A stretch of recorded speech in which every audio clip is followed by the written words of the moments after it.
Budget سازی ہے، جو بجٹ کا طریقہ کار ہے، بجٹ بنتا کس طرح ہے تاکہ ہمارے لوگوں کو بھی معلوم ہو. ظاہر بجٹ تو پیش کی گئی ہے، بجٹ کس طرح بنایا جاتا ہے؟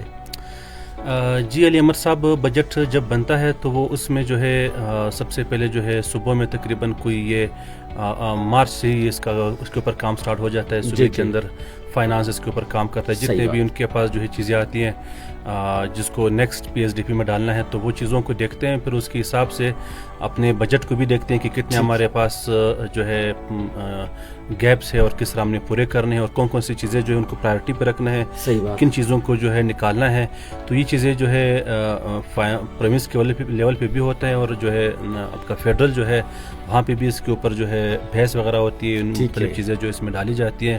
پھر ایٹ دی اینڈ جو ہے یہ بجٹ پیش ہو جاتا ہے آپ کا اسمبلی کے اندر. صحیح بات. وہاں پہ اس کے اوپر جو ہے ڈیبیٹس وغیرہ ہوتی ہیں، اور پھر اس کے بعد جو ہے سب سے پہلے فائنانس بل پیش ہوتا ہے، پھر اس کے اوپر ڈسکشن کے بعد جو ہے پھر ایکٹ پاس ہو جاتا ہے. بالکل عمران صاحب، آمدنی اور اخراجات کو دونوں کو مد نظر رکھتے ہوئے جو ہم نے سنا ہے، جو گھر کا بجٹ بنتا ہے، ملک کا بنتا ہے، ایک تنظیم کا بنتا ہے، اسی طرح ہے. لیکن ملک کے یا صوبے کے ہمیشہ بجٹ کو اگر ہم دیکھ لیتے ہیں، خسارہ اس میں ضرور آ جاتا ہے. جتنے بھی بجٹ پیش ہوئے ہیں، خسارہ کا لفظ اس میں استعمال ہو جاتا ہے کہ اس کا مقصد ہم یہ سمجھتے ہیں کہ آمدنی کم ہے، اخراجات زیادہ ہے.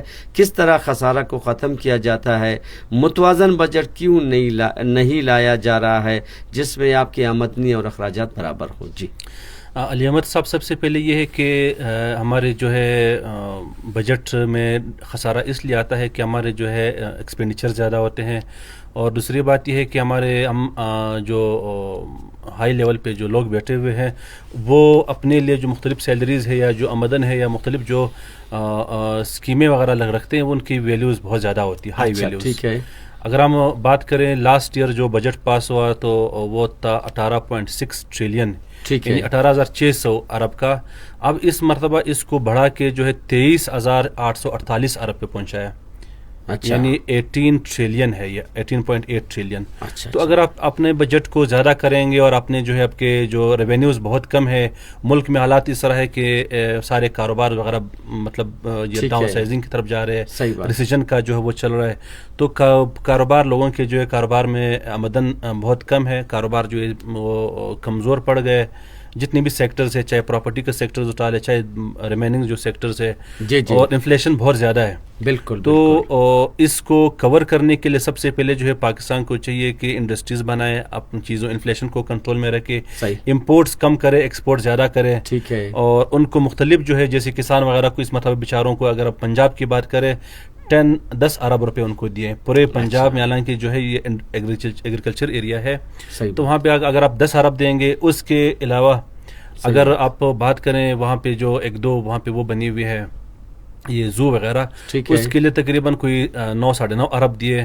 تو آپ اندازہ لگا دیں کہ ایک ملک کے اندر جو ہے ایگریکلچر سیکٹر ایک پورا صوبہ جس کے اندر آپ نے 10-11 ارب دے رہے ہیں، اور ساتھ میں ایک چڑیا گھر کے لیے اگر آپ 9-9.5 ارب دے رہے ہیں، تو آپ کیا آپ اس سے وہ کر سکتے ہیں؟ عمران صاحب، جو سمجھتے ہیں ہم کہ کسی بھی آدمی کی جتنی آمدنی ہوتی ہے یا جو اس کا بزنس ہوتا ہے یا جو اس کا کھیتی باڑی ہوتا ہے، وہ سال میں جتنا بھی کماتا ہے اسی کا اپنے ماہوار ہفتوار کوارٹرلی اپنا بجٹ بنا لیتا ہے.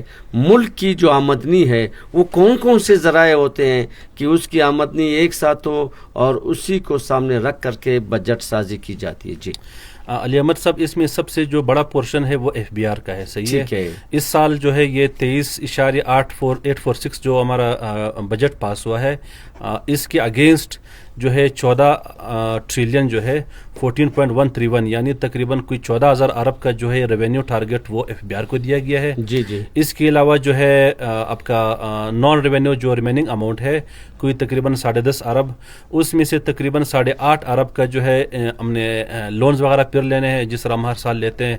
تو وہ جو گیپ ہے ریمیننگ جو ڈپارٹمنٹ سے وہ تقریباً کوئی 2 ارب 2.5 ارب جو ہے 2.5 ارب جو ہے وہ وہاں سے ریکور ہوگا. بیچ کا جو گیپ ہے اس کے لیے پھر ہمیں دوبارہ لون لینا پڑے گا. وہ پھر ہم IMF کی طرف جائیں گے اور آپ کے جو ورلڈ بینک کی طرف جائیں گے اور مختلف جو اس کے علاوہ کنٹریز ہے ہم ان سے پھر جو ہے یہ لون وغیرہ لیں گے. عمران صاحب قرض لون کا مقصد عام قرض دار ہے نا, قرض ہم لیتے ہیں. عام آدمی جب اس کے مہینے کے جو اخراجات ہے وہ کم پڑتے ہیں وہ دکانداروں سے قرضہ لیتے ہیں اور پھر وہ قرضہ اس کو اسی مہینے میں یا اگلے مہینے میں ہر صورت میں دینا پڑتا ہے کیونکہ کمٹمنٹ کی جاتی ہے. تو قرض دار آدمی کبھی بھی ایک اچھے انداز میں زندگی نہیں گزار سکتا ہے. کیا خیال ہے آپ کا کہ قرض دار ملک جس ملک نے یا جس ادارے نے قرض دیے تو وہ اس کی تمام شرائط مان لیتا ہے اس لیے کہ وہ خود مانے مقروض ہے, مقروض آدمی ہو چاہے مقروض ملک ہو, وہ ہمیشہ کمزور ہی نظر آتا ہے. کیا کہیں گے اس پہ؟ جی بالکل علی احمد صاحب, اگر ہم اپنے ملک کی بات کریں تو ہمارے ملک میں جو ہے یہ جو ہم قرضے لے رہے ہیں تو اس کے اگینسٹ ہمیں جو ہے یہ پرنسپل اماؤنٹ کے اوپر ہمیں انٹرسٹ دینا پڑتا ہے. صحیح. ہر سال تقریباً کوئی 9000 پلس یعنی 9000 ارب سے اوپر کا تقریباً یا اس سال شاید کوئی 9300 ارب جو ہے ہمیں انٹرسٹ پے کرنا ہوگا. تو یہ ایک بڑی اماؤنٹس ہے. اگر آپ ملک کے اندر آپ بات کریں ریونیوز کی, جو سب سے مین وہ ہے آپ کا ریونیو جنریشن وہ FBR ہے, وہاں سے 14000 ارب آپ کو آ رہے ہیں ریونیو اور اس کے اگینسٹ کوئی 9300 ارب آپ واپس پے کر رہے ہیں انٹرسٹ میں. تو آپ کے ملک میں بچا کیا ہے؟ ریمیننگ جو آپ کا جس طرح میں نے بات کی, پھر ہمیں جانا پڑے گا یہ جو انٹرسٹ پے کرنے کے لیے پھر ہم نے اور مزید قرضے لینے ہوں گے. تو ایک قرضے کو انٹرسٹ کو پے کرنے کے لیے ہمیں مزید وہ لون لینے پڑیں گے. پھر جو ہمارے اوپر یہ ہر سال جو برڈن زیادہ ہوتا جا رہا ہے. اچھا جی عمران صاحب, اگر ہم دیکھ لیں کہ جو آپ نے انٹرسٹ کی بات کی, قرضوں کی بات کی, تو ظاہر ہے اسلامی ریاست اور اسلامی قوانین کے مطابق ہم دیکھیں کہ اگر ہم کسی سے قرض لیتے ہیں, اگر 1,00,000 روپے لیا ہے واپس ہم اس کو 1,00,000 ہی دے دیتے ہیں, وہ قرضہ ہو گیا, قرضہ اسنا ہو گیا. لیکن جس میں منافع اور جس میں فکس شامل ہوتا ہے کہ 1,00,000 میں آپ نے 1,10,000 دینا ہے, تو اگر ہم اس چیز کو دیکھ لیں یہ ظاہر ہے چلا جاتا ہے. آپ انٹرسٹ کہتے ہو لیکن یہ سود کے ہی زمرے میں آ جاتے ہیں. تو اس سے ملک کی جو ترقیاتی کام ہے وہ تو یہ پیسے سب قرضوں میں چلے جاتے ہیں, تو ترقیاتی کام وہ کہاں سے کر لیں. اور دوسری بات اسی کو ہم لنک کرتے ہیں کہ مہنگائی کے تناسب سے عام آدمی کی جو لائیولیہوڈ ہے, جو عام آدمی کی جو انکم آمدنی ہے وہ بہت کم ہے, گزارا بہت مشکل ہے. کس طرح ہم عام آدمی کو اپنے پاؤں پہ کھڑا کر دیں؟ علی احمد صاحب, سب سے پہلے جو ہے لوگوں کو اپنے روزگار دینا ہوگا. جی بالکل. اور یہ جو انفلیشن ہے اس کو کنٹرول کرنا ہوگا. صحیح ہے. اس کے علاوہ ہمارے ملک میں جو ہے امیر ہوتا جا رہا ہے اور غریب جو ہے وہ روز جو ہے وہ دلدل میں پھنس رہا ہے. صحیح ہے. تو سب سے پہلے جو ہے اپنے کوشش یہ کرنی ہے کہ اپنے جو جتنے بھی آپ یہ لونز وغیرہ لے رہے ہیں ان کو کنٹرول کرے. صحیح. اپنے ملک کے جو اخراجات ہیں, جو ہمارے MP صاحبان اور ہمارے جو MNAs یا جو سینیٹرز ہیں ان کے اخراجات کو کم کرنا ہے. ابھی یہاں پہ سسٹم الٹا چل رہا ہے. صحیح ہے. بجائے ان کو کم کرنے کے یہاں پہ جو ہے بہت زیادہ کیا جا رہا ہے. اگر آپ ابھی جو ریسنٹ فائنانس ایکٹ 2025 پاس ہوا, اس میں تقریباً بہت زیادہ جو ہے انہوں نے اپنی سیلریز کو اوپر کیا, وہ چاہے وہ نیشنل اسمبلی کے ممبرز ہو یا جو منسٹرز وغیرہ ہو, تو ان سب کی ایون جو ہے پارلیمنٹ کی جتنے بھی وہ ہے انہوں نے کلیئر اس میں لکھا ہوا ہے فائنانس میں تقریباً کوئی سیکشن نمبر 10 میں کہ ان سب کی سیلریز جو ہے منسٹرز کے ایسا وہ لیول ہونی چاہیے. تو اس سے جو ہے اگر آپ ملک کی یہ حالت ہوگی اور یہ جو ہم نئے گاڑیاں لے رہے ہیں اور ایک MP کے پاس 10-12 گاڑیاں ہوتی ہے تو یا MNAs کے پاس, تو اس سے ظاہر بات ہے ہمارے اوپر جو غریب کے اوپر یہ برڈن آ رہا ہے. صحیح ہے. اور اس کو نکالنے کے لیے جس طرح میں نے کہا پچھلے سال جو ہے کوئی 10,200 ارب جو ٹارگٹ تھا FBR کا, اس مرتبہ 14,131 ارب ہے.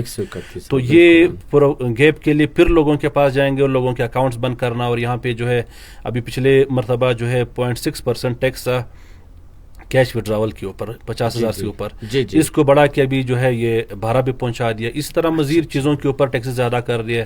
اگر پراپرٹی سیل کرتے ہیں پہلے 3% تھا, ابھی 4.5% ہو گیا منیمم. اور اسی طرح جو ہے مختلف چیزوں کو جو انہوں نے 3rd شیڈول میں ڈال لیا جو ایگزمپٹ تھے, کافی وغیرہ اور مختلف چیزیں. اس کے علاوہ جو ہے آپ کے جو بجٹ ہے اس میں سیل ٹیکس کو بہت زیادہ کیا ہوا ہے. جیسے بھی عمران صاحب تنخواہوں کی آپ نے بات کی کہ جس تناسب سے پارلیمنٹرین کی تنخواہیں بڑھی ہے اسی مہنگائی کو دیکھ کے ذرا بڑھائی گئی ہے, قانون پاس کیا گیا ہے. اسی تناسب سے کیا ملازمین کی تنخواہیں بھی بڑھ گئی ہیں اور ویجز بھی بڑھ گئے ہیں, جو عام آدمی کی ویجز ہے وہ بھی اسی تناسب سے بڑھے یا نہیں؟ نہیں علی احمد صاحب, اس میں جیسے ابھی سرکار نے فیڈرل نے یا یہاں پہ بلوچستان کے اندر جو ہے 10% انہوں نے مطلب اپنا یہ انکریمنٹ وہ یہ الاؤنس ڈالا ہوا ہے. صحیح بات. تو جو انفلیشن ہے وہ تقریباً کوئی چیزیں جو ہے پچھلے سال اور اس سال کا تقریباً 50% انکریز ہوئی ہے. لیکن آپ سیلری ان کو بیچاروں کو جو ہے آپ 10% انکریز کروا رہے, تو یہاں سے تو اس کا جو اخراجات ہے گھر کے وہ مشکل سے پورے ہوں گے. اچھا, اور تو ان کی جو اپنی تنخواہیں وہ تو 10% نہیں بلکہ 600% بڑھے. تو کیا ویجز اور جو سرکاری ملازمین ہیں ان کو 600% کیوں نہیں بڑھایا گیا؟ علی احمد صاحب, یہ جو لوور جیسے ابھی سیلری کلاس ہے ان کی آواز تو ظاہری بات ہے وہاں پہ پارلیمنٹ میں لوگ نہیں سنتے. صحیح بات. وہ کوشش کرتے ہیں کہ جتنے بھی بینیفٹس ہو ان کو اپنے آپ کو وہ کرتے ہیں. تو وہاں پہ جب وہ خود بیٹھے ہوئے اپنے فائدے کا تو یہ لوگ سوچتے ہیں, لیکن عام عوام کا یا جو یہاں پہ آج کل جو یہ مختلف جو وہ چل رہے ہیں اسٹرائک وغیرہ, تو ان کا بھی سننا, یہ ان کو بھی سننا چاہیے, اس کی بھی کمیٹیز بننی چاہیے کہ یہ لوگ جو ہے یہ جو بار بار جو ہے یہ اسٹرائکس کرتے ہیں تو ظاہر بات اس کے پیچھے کچھ ہے.